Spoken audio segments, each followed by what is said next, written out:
د مزار شریف ښاروالۍ د څلورمې ناحیې مالي او اداري مسؤل په بېلابېلو برخو کې له خپلو فعالیتونو څخه یادونه وکړه او زیاته کړه چې د ګذرونو له اوسیدونکو سره په پوره همغږۍ او همکارۍ توانېدلي څو غوره خدمتونه وړاندې کړي او دغه راز د ټولنیزو ستونزو د هواري او چاپیریالي ننګونو د له منځه وړلو په برخه کې د پام وړ مؤثر اقدامات کړي دي. ارائه خدمات است برای همشهریان که روزانه میآید از طریق نکاح خط است، وکالت خط است، زوجیت خط است و همچنین تذکره است و مراجعین است و بعضی مشکلات دیگه که در گذرهایشان با وجود میآید اونها را با ناحیه شریک می‌سازد به خاطر حل مشکلاتشان اینجا همه روزه ان شاء الله کار صورت میگیرد.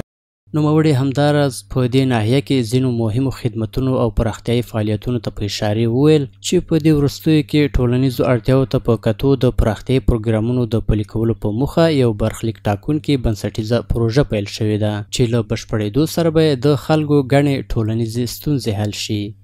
در این رو تدریجی سرک چوک نیازی است که در کارتر ظهیرالدین موقعیت دارد که او را افتتاح شد و پای اکمال رسید و به برداری از فعلا استفاده می‌گردد.